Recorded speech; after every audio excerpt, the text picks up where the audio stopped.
future.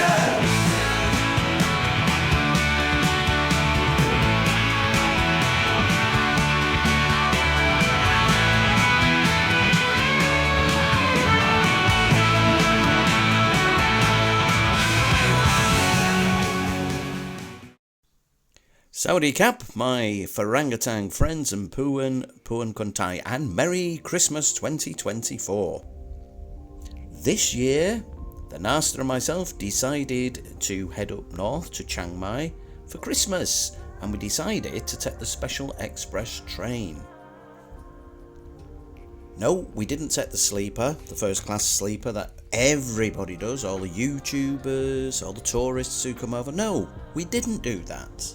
No, we got the second class day trip, which takes hours. Now it is essential that you book a ticket because this is one of Thailand's most popular routes. Now we booked our seats for the 9:05 Special Express to Chiang Mai, also known as the number 7 train, and we arrived dead on 8 a.m. So just as we was about to go through the door, they started playing the national anthem and everybody had to freeze in respect.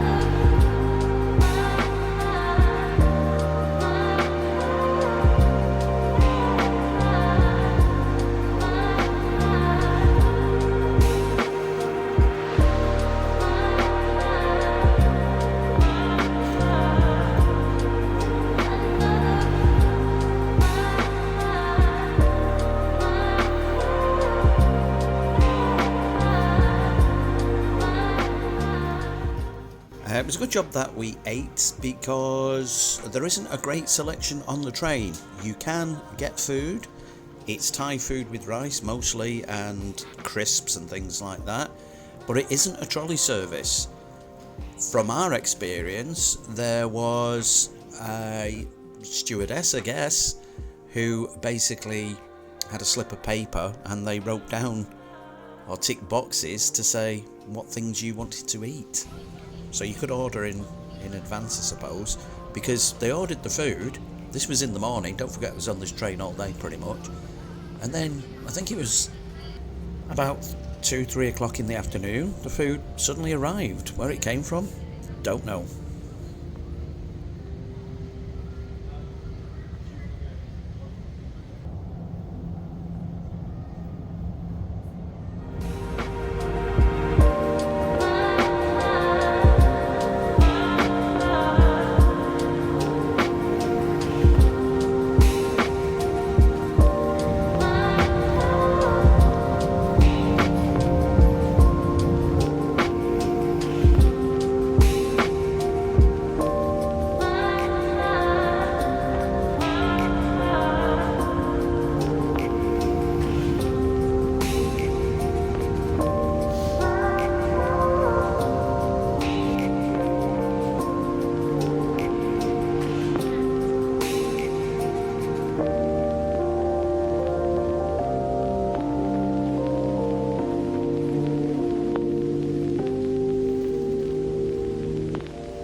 The announcements are all made by staff on the train, so they don't have a tannoy system.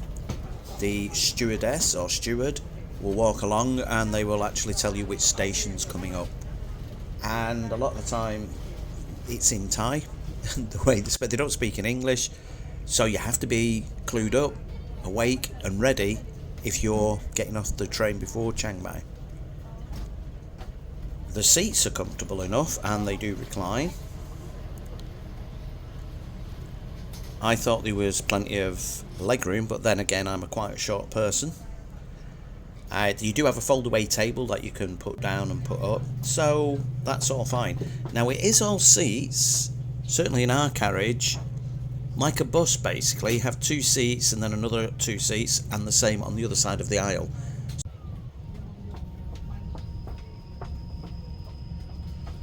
Now, the other thing that might be an inconvenience is they do not have power points on the train to charge your devices, so you need to make sure your devices are charged up if you decide to go on this trip, or take a power bank. For price, it's actually quite reasonable. 558 Thai baht it was for the ticket, and as I say, we were supposed to set off. We did set off actually on time, 9:05, and we were supposed to get in at 7:30 in the evening. We actually got in 5 minutes late, which personally I think is pretty good going. It is a bit of a slog, I have to say. I think once you're 2, 3, 4 hours in, you kind of go all spaced out, really. You just kind of, the hours kind of drift past as you stare out of the window and you watch trains going past in the other direction, and you watch the Thailand countryside glide by. It's quite soothing and relaxing in my opinion, but it is quite a long trip.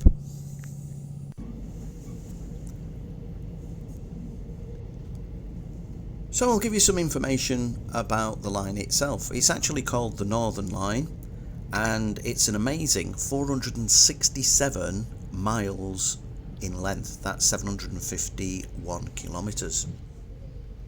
It is considered one of the most scenic train routes in Thailand, and a lot of people like to go on this route, which is one of the reasons why I say it's probably best to book in advance. All the seats were pretty much occupied in Bangkok. It didn't surprise me, but a lot of people go on the train, they go to Ayutthaya or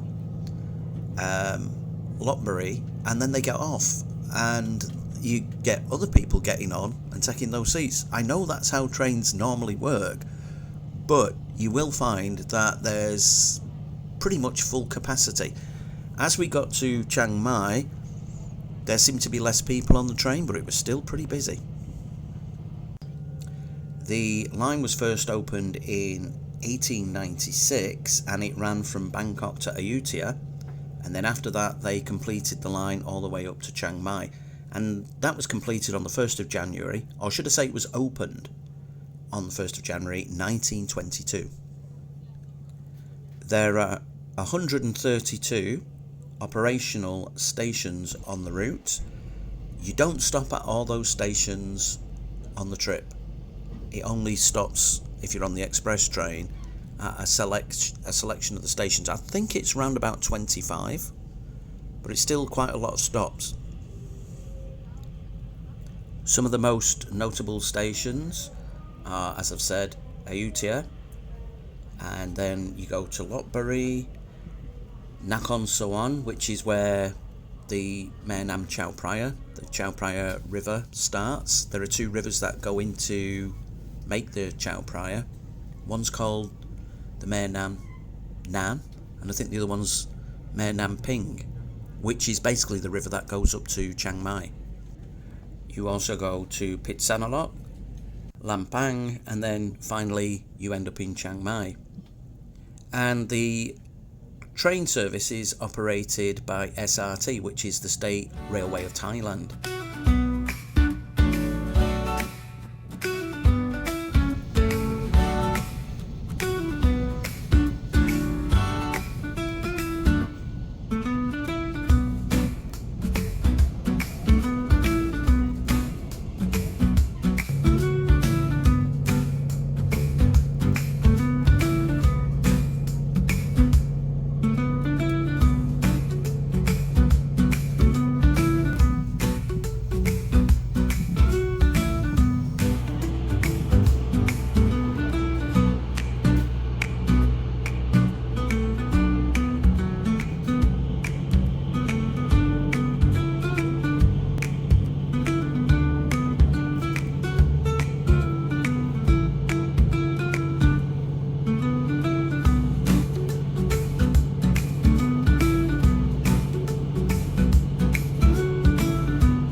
anyway, we got on this Songtao, and he went up the road, and I was following on Google Maps, so I knew where the hotel was. And we got to the point just round the corner from the hotel. We're talking possibly 2 minutes walk, maybe even less than that. And he turned left and went off in a different direction, and he dropped everybody else off. So he was on that Songtao for another hour. It was absolutely ridiculous. Right, so this is the Muang Hotel in Chiang Mai. That's the door. And this is the room. It's quite small, but quite nice. So we've got a basket there, some shoes, robes for when you've had a shower, bit of a sofa, a little table, a massive bed, and then over here we have all your facilities, your felicities. That's our case. You've got a seat there, nice big TV, kettle, water, coffee making. I don't drink coffee, so I won't be having any of that. Tea. There's the remote. Let me show you the bathroom. Going in here. Got the sink here. Mirror. Well, check this out. There's your kamikaze.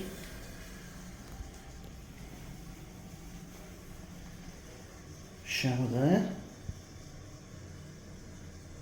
Have you got a shower head? No, it's the way I part my hair. And you've got a little garden. Come on. Interesting. And check out the bath. That's my stomach rumbling because we've been on a train for 10 hours and 20 minutes. And I only had some moo ping and sticky rice on the train, and some moo grob, moo dang this morning, so I'm a bit hungry. We need to go out and get something to eat. And look at the ceiling, all the little stars. There you go. That's the review from the door.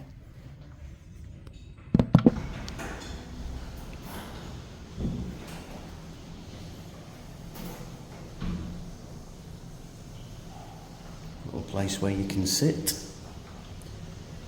Harbour. Right, try and find somewhere to eat.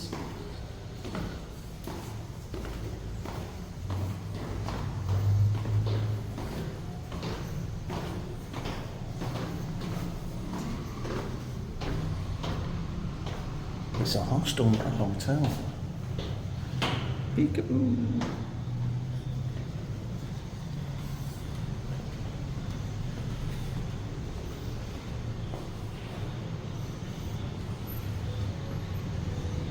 Bit of an outsidey bit here. Like a bridge.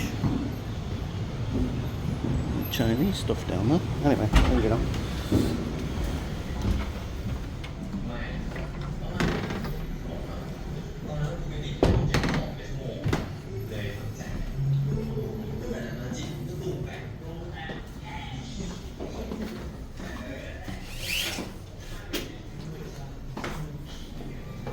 No durians. Well, this just closed, yeah?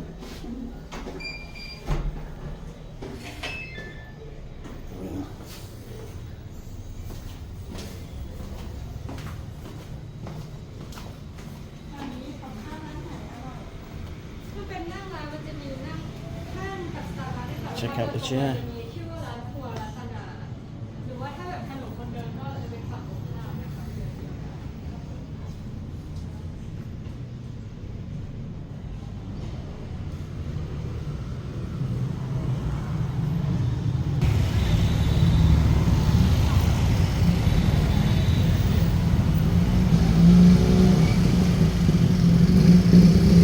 Walking streets, Chiang Mai.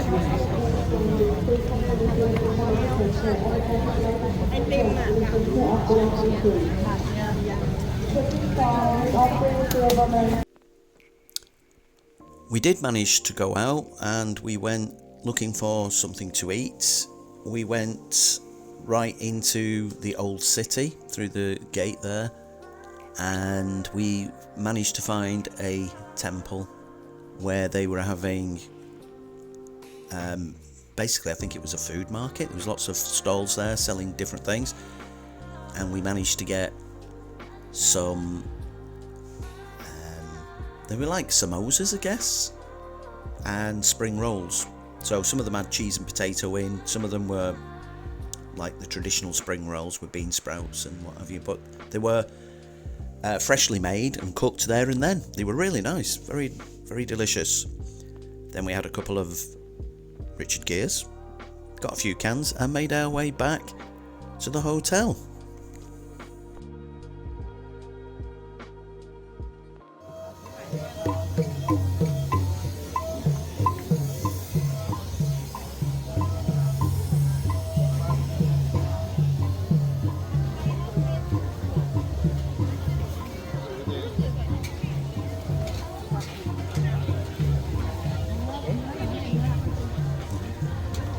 So we had a few cans, went to sleep, and that was it.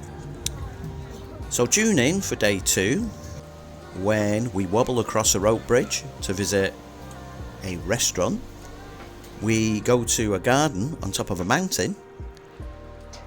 We boil some eggs in a hot spring, and we walk through the streets of Chiang Mai in the dark. Thank you for watching. If you liked the video, keep your eyes peeled for the next installment, day 2. And don't forget to like, subscribe and share with your friends. We'll see you in the next one. Adios, friends. Bye.